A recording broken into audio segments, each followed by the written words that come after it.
ভারতের অংশ হতে চায়, এরকম একটা বড় জনগোষ্ঠী বাংলাদেশে আছে। ওরা বাংলাদেশের রাজনীতি করবে, ওরা ভারতের অংশীদার হতে চায়, ওরা আর বাংলাদেশ আলাদা দেশ রাখতে চায় না। ভারতের অংশ, বাংলাদেশের সভরেন্টি বিক্রি করে দিয়ে ভারতের অংশ হইতে চায়। এই রাজনৈতিক দল বাংলাদেশে ডান, সেই হিসাবে আওয়ামী লীগ আসতে পারে না। বাকি কে কি আলোচনা করলো এগুলো সামনে আমরাও আলোচনা করব, আমরাও দেখব। Let's see what happens. সুপ্রিয় দর্শক, ইনকিলাব ডিজিটালে আমাদের আজকের অতিথি এনডিএম এর চেয়ারম্যান জনাব ববি হাজ্জাজ। ববি হাজ্জাজ, আপনাকে দৈনিক ইনকিলাবের স্বাগত জানাচ্ছি এবং ইনকিলাব ডিজিটালকে সময় দেওয়ার জন্য ধন্যবাদ জানাচ্ছি। আসসালামু আলাইকুম, আপনাকে অসংখ্য ধন্যবাদ। জি, আমি আপনার কাছে মানে প্রথম প্রশ্নটা হলো এই যে বাংলাদেশের রাজনীতিতে এই যে ক্ষুদ্র দলগুলো কতটুকু গুরুত্বপূর্ণ ভূমিকা রাখতে পারে বলে আপনি মনে করেন? যেহেতু বাংলাদেশে এখন মানে টু পার্টিজান একটা খুব বড় ধরনের একটা বিভক্তি বা রয়ে গেছে, সেইখানে এই ধরনের মানে ক্ষুদ্র দলগুলো কতটুকু গুরুত্বপূর্ণ ভূমিকা বা রাখতে পারে বা গুরুত্ব পেতে পারে? এখন ক্ষুদ্র দল বলতে আপনি কাকে বোঝাচ্ছেন, কি বোঝাচ্ছেন তার উপরে ডিপেন্ড করবে। বাকি টু পার্টি সিস্টেম বাংলাদেশে এখন নেই। টু পার্টি সিস্টেম বাংলাদেশের রাজনীতির শুরু থেকে মাল্টি পার্টি সিস্টেম ছিল। প্রবলেমটা যেটা হয়েছিল যে এই মাল্টি পার্টি সিস্টেম যারা সরকার পরিচালনার সাথে সংযুক্ত ছিল তাদের বারংবার পছন্দ হয়নি। 1974-75 সালে তখনকার আওয়ামী লীগের পছন্দ হয়নি মাল্টি পার্টি সিস্টেম, তারা বাকশাল তৈরি করে এবং এরপর থেকে ধারাবাহিকতা এরকম হয়েছে। 90-91 নির্বাচন থেকে শুরু করে 2001 পর্যন্ত, যে পর্যন্ত আমরা সঠিক নির্বাচন দেখেছি বেশ কয়েকটা দলেরই ভোট আছে, কারোর বাড়ছে কারো একটু কমছে। ম্যাক্সিমাম কোনো দলের 30% কাছাকাছি গেছে, এর খুব বেশি কেউ পায়নি। এইভাবে করে ভোটের খেলাগুলো চলছিল। এরপর 111-এর সরকারের পর খেলাটা আবার আরেকটু পাল্টালো এবং এখন আমার নিজের, যেহেতু আমি শুধু রাজনীতিবিদ না, আমি একজন অ্যাকাডেমিকও, রাষ্ট্রবিজ্ঞানের অ্যাকাডেমিক, তো আমার নিজের রিসার্চে আছে যে 2009 সালের নির্বাচনটা যে আসলে স্বচ্ছ, ফ্রি অ্যান্ড ফেয়ার নির্বাচন, কোনো কারচুপি ছাড়া নির্বাচন, এটা মানে নিউমেরিক্যালি মানে সংখ্যাগতভাবে আমরা দেখাতে সক্ষম হয়েছি যে এটা ফ্রি অ্যান্ড ফেয়ার নির্বাচন হয়তো ছিল না। তো ওই 2001-এর পর থেকে তাহলে আমরা ধরে নিতে পারি যে ফ্রি অ্যান্ড ফেয়ার পরিষ্কার নির্বাচন হয়নি। তাহলে যদি ফ্রি অ্যান্ড ফেয়ার পরিষ্কার নির্বাচন না হয়ে থাকে এবং লাস্ট পর্যন্ত যখন ফ্রি অ্যান্ড ফেয়ার নির্বাচন হয়েছে তখন বেশ কয়েকটা দলের বেশ কিছু ভোট ছিল, তাহলে টু পার্টি সিস্টেম বাংলাদেশে হলো কবে থেকে? সবচেয়ে বেশি আওয়াজ আর লাফালাফি দুটো দল থেকে হয়তো আসতো, বা তার ভিতরে একটা দল তো স্বৈরাচারে পতন মানে পরিণত হয়ে পুরো ফ্যাসিজমের বাস্তবায়ন করেছে 15 বছর ধরে, সেটা ভিন্ন ছিল এবং ওই পার্টি তখন মরে গেছে, ওই পার্টি তো নাই। আপনি যদি ওইভাবেও কথা বলতে হয় তাহলে বলতে হবে একটা পার্টির দল। তো বাংলাদেশ টু পার্টি সিস্টেম না, বাংলাদেশ ওয়ান পার্টি সিস্টেম না, বাংলাদেশ মাল্টি পার্টি সিস্টেম ছিল, বাংলাদেশ মাল্টি পার্টি সিস্টেম আছে। তবে পুরনো কিছু দল তারা তাদের মানে রাজনৈতিক দলের যে অবস্থান, পরিচয় বা বৈশিষ্ট্য, এই সব কিছু হারাবার জন্য দলগুলো দেউলিয়া হয়ে এখন বাতিল হয়ে গেছে। জাতীয় পার্টির কথা বলতে পারেন, বাতিল হয়ে গেছে। আওয়ামী লীগ, এটা তো আর পার্টি হিসেবে আমরা এই মাটিতে দাঁড়াতে দিব না, সেটা মানে কি করবে না করবে অনেক পরের কথা, দাঁড়াইতে দিব না। সো এটা ডান, এরা হয়ে গেছে। এখন কোন রাজনৈতিক দল বাকি আছে? যারা বাকি আছে তাদের ভিতরে কিছু হয়তো ক্ষুদ্র দল আছে, বাকি আমরা যারা আছি আমাদের কাজ হলো সামনের বাংলাদেশ শক্তভাবে সঠিকভাবে তৈরি করা। জনাব ববি হাজ্জাজ, আপনি বলছিলেন আপনি একজন রাজনৈতিক বিশ্লেষক এবং গবেষক। তো সেই জায়গা থেকে আমি আপনার কাছে জানতে চাই, আগস্ট বিপ্লব নিয়ে যেটা দাবি করা হয়েছে, যেটা মেটিকুলাসলি ডাইরেক্টেড একটি আন্দোলন, তো আপনি কি আপনার গবেষণায় বা বিশ্লেষণে এরকম পেয়েছেন যে এই জুলাই বিপ্লব কোনো একটি নির্দিষ্ট ব্যক্তির মানে ব্রেন চাইল্ড অথবা মেটিকুলাসলি ডাইরেকশনে পরিচালিত হয়েছে? আসলে দুটো জিনিস এখানে। ফার্স্ট অ্যান্ড ফরমোস্ট হলো যে এই জুলাই আগস্ট আন্দোলন এবং এর আগেও গত 15 বছর আপনার এই স্বৈরাচার সরকার বিরোধী আন্দোলনের সাথে ওতপ্রোতভাবে আমি সম্পৃক্ত ছিলাম, অনেক সাফারও করেছি তার জন্য। তো জুলাই আগস্ট আন্দোলন ফার্স্ট অ্যান্ড ফরমোস্ট এটা স্বতঃস্ফূর্তভাবে একটা গণ আন্দোলন ছিল এখানে কেউ কোনোভাবেই ডিরেক্ট করেনি, মানে মাঠে যখন আমরা ছিলাম, যখন আমরা আহত হচ্ছিলাম, আমাদের আশেপাশের লোকজন আহত হচ্ছিল, আমরা সর্ট অফ লোকজনকে নিয়ে হাসপাতাল দৌড়াচ্ছিলাম, নিজেরা হাসপাতাল যাচ্ছিলাম, আবার মাঠে রাজপথে ফিরে আসছিলাম, তখন না কোনো এরকম কোনো ধরনের কোনো ডিরেকশন ছিল না। স্বতঃস্ফূর্তভাবে বিভিন্ন জনগোষ্ঠী থেকে লোকজন উঠে এসেছিল, ছাত্র জনগোষ্ঠী থেকে উঠে এসেছিল, আপনি ডাক্তার বলেন, আপনি আইনজীবী বলেন, মানে সব জায়গা থেকে, এবং একদম শেষ পর্যায়ে যে আপনার রিটায়ার্ড সেনা কর্মকর্তা এবং সেনা কর্মকর্তারাও উঠে দাঁড়িয়েছিল, এই গণ আন্দোলনের সাথে সম্পৃক্ত হয়েছিল, তার জন্য জয়ী হয়েছে। এটার পিছিয়ে এক নম্বর হলো কোনো ধরনের কোনো মাস্টারমাইন্ড ছিল না, কখনোই ছিল না। অনেকে যারা কাজ করেছে, অনেকে তাদের ভিতরে অনেকেই হয়তো অনেক জায়গা থেকে তাদের আইডেন্টিটিগুলো কিছু সময় লুকিয়ে রেখেছিল, কারণ একটা ভয় ছিল।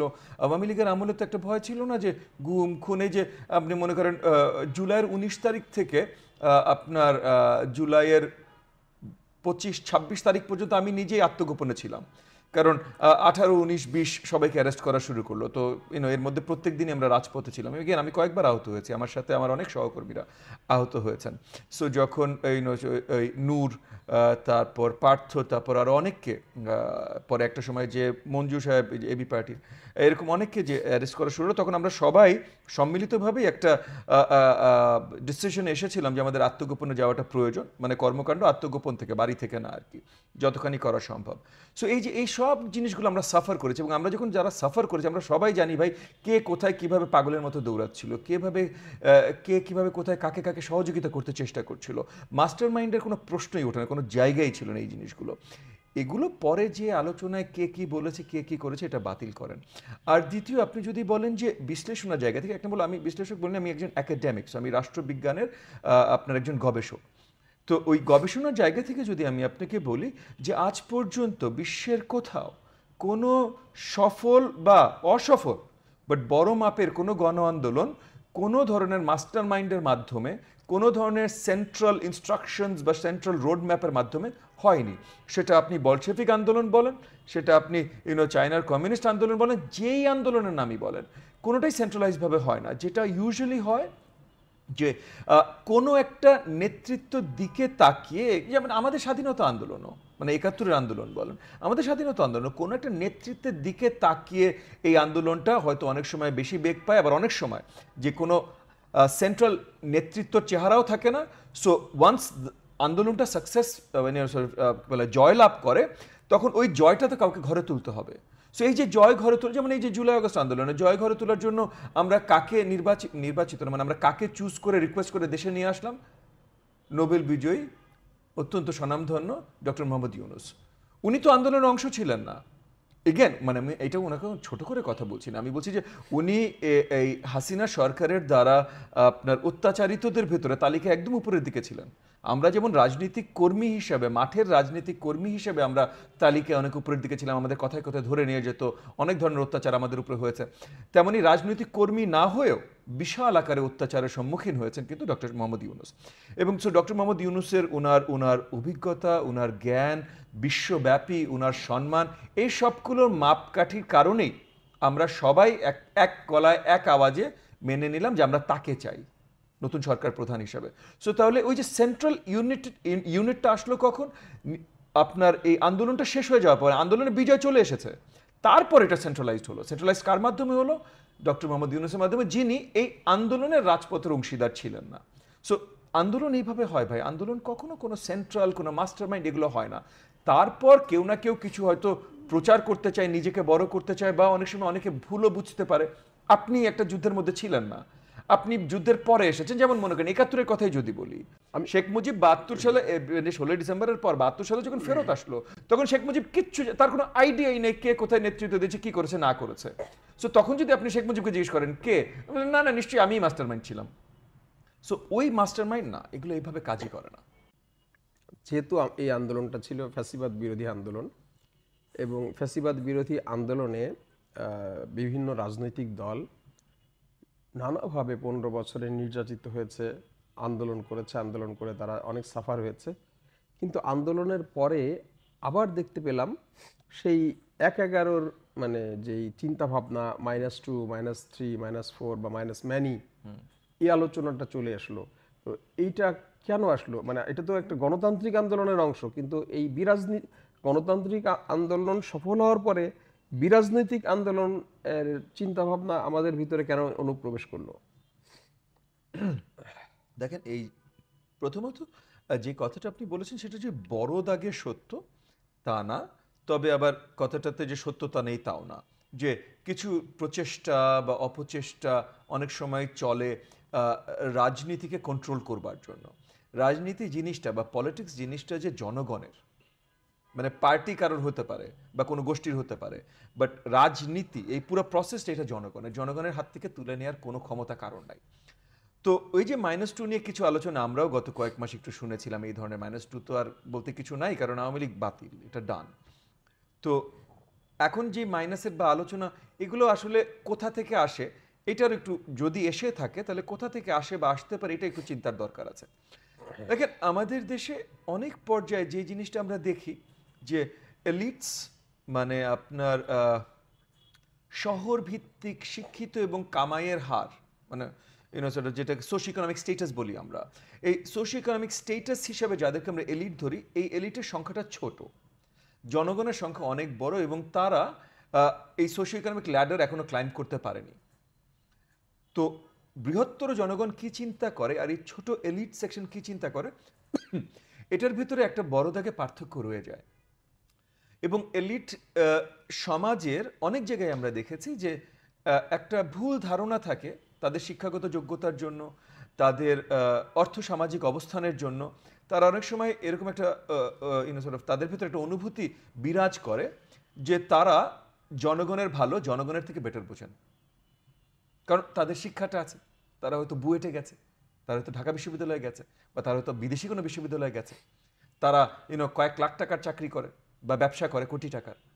জনগণ তো ভাই কোটি টাকার ব্যবসা করে না, জনগণ তো লাখ টাকার চাকরি করে না মাসে, জনগণ তো ডিইউ, ঢাকা বিশ্ববিদ্যালয়, বুয়েট বা বিদেশি বিশ্ববিদ্যালয়ে যায়নি। সো তাহলে জনগণের থেকে তারা বেশি বোঝে।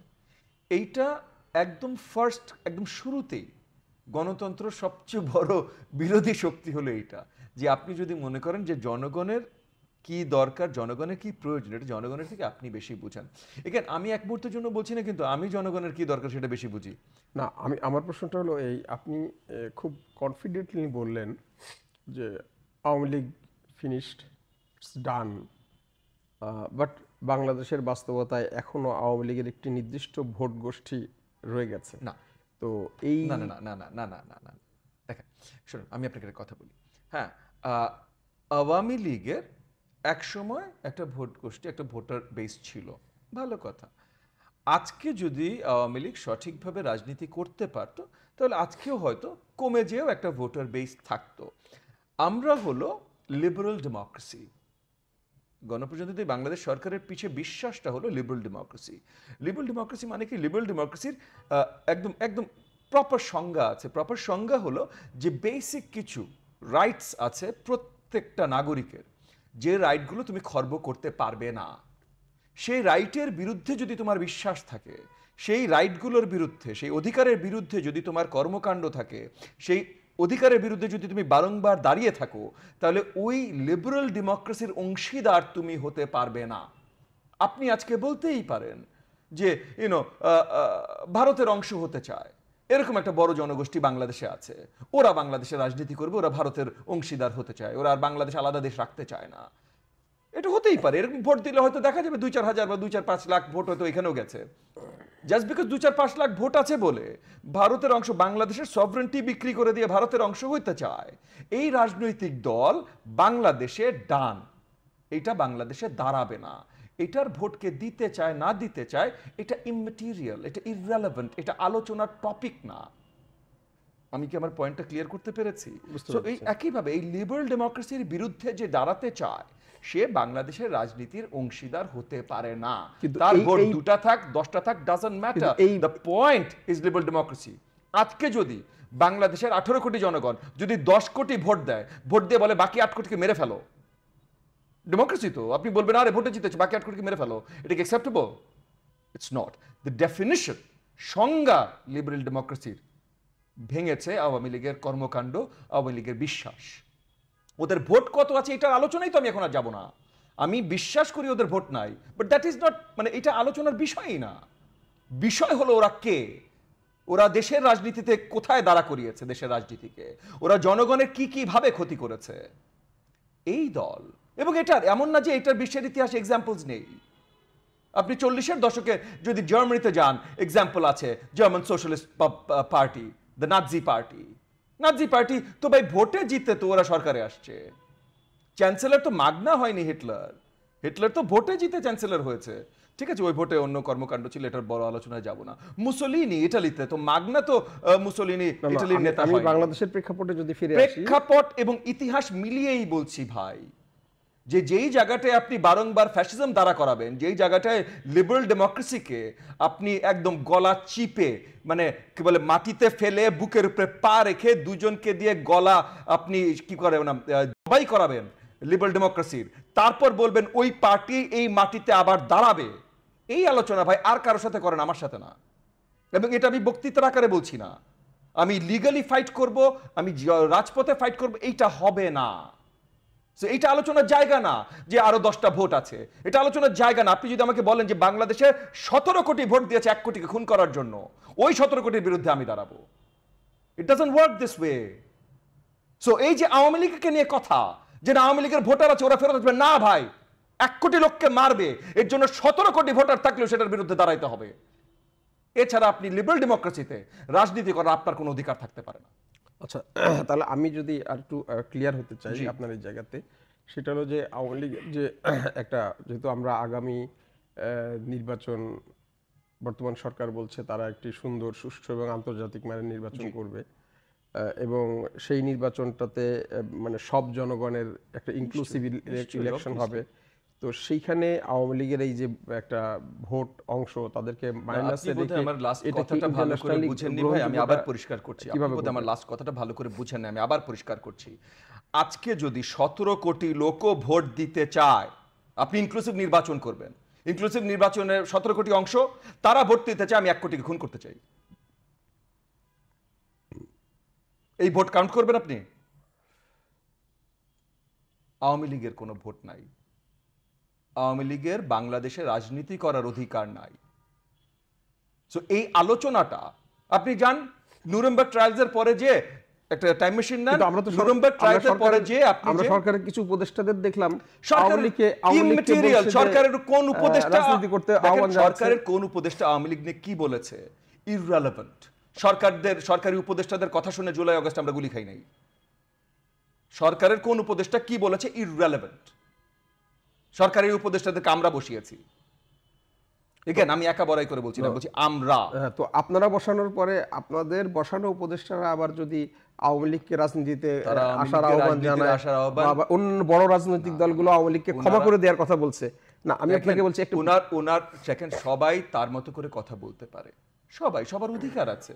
ওই যে লিবারেল ডেমোক্রেসি যে ইনএলিয়েনেবল রাইটস এর কথা বললাম, এটার ভিতরে বাক স্বাধীনতা একটা অধিকার, সবার অধিকার আছে, সবাই বলতে পারে। যেমন আমারও অধিকার আছে, আমি বলতে পারি যে এদেরকে আসতে দেয়া যায় না, এবং আমি বলছি যে এদেরকে যেন আসতে দেয়া না হয় সেটা লড়াইও করবো। কারণ দ্য অনলি সেন্সিবল থিং, আপনি যদি বলেন যে লিবারেল ডেমোক্রেসির সুবিধা নিয়ে আমি যে কাজটা করব, আমি ক্ষমতায় আসার সাথে সাথে প্রথম কাজটা করবো এই লিবারেল ডেমোক্রেসিকে হত্যা করব, এটা আপনার পরিষ্কার স্টেটমেন্ট। তারপর আপনি কিভাবে লিবারেল ডেমোক্রেসিতে অংশগ্রহণ করেন, সেই হিসাবে আওয়ামী লীগ আসতে পারে না। বাকি কে কি আলোচনা করলো এগুলো সামনে আমরাও আলোচনা করব, আমরাও দেখব, লেটস সি হোয়াট হ্যাপেন্স। আর এই যে জনগোষ্ঠী ভোট, এইসব গল্প আসলে না, আমি ওটা বলছি না, আমি বলছি যে আপনি যে জায়গা থেকে কথা বললেন সেই জায়গায় আমরা দেখতে পাচ্ছি অন্য রাজনৈতিক দলগুলো, বাংলাদেশের এই মুহূর্তে যারা বড় রাজনৈতিক দলগুলো, তাদের এই মুহূর্তে আমি প্রথমে আপনাকে একটা জিনিস, একটা প্রথমে আমরা আলোচনা করছিলাম, এই মুহূর্তে বড় রাজনৈতিক দল কে ভোট দিয়ে পরিচয় দিতে পারবে এই মুহূর্তে বড় রাজনৈতিক দল? বড় রাজনৈতিক দল বলতে হলে এখন নতুন নির্বাচন হইতে হবে, নির্বাচনের পর আমি আপনি যে কোনো কেউ বলতে পারবে এ বড় রাজনৈতিক দল। সো এখন এই আলোচনাটা বড় রাজনৈতিক দল, এই আলোচনাটাই তামাদি নেক্সট নির্বাচন না হওয়া পর্যন্ত। নির্বাচনে এসে আপনি বলবেন সো অ্যান্ড সো এত শতাংশ ভোট পেয়েছে, নিশ্চয়ই বড় রাজনৈতিক দল, সো অ্যান্ড সো এত শতাংশ ভোট পেয়েছে, নিশ্চয়ই বড় রাজনৈতিক দল। নির্বাচনের পরে আলোচনাটা সুন্দরভাবে হবে। আজকে এই আলোচনা তামাদি আলোচনা।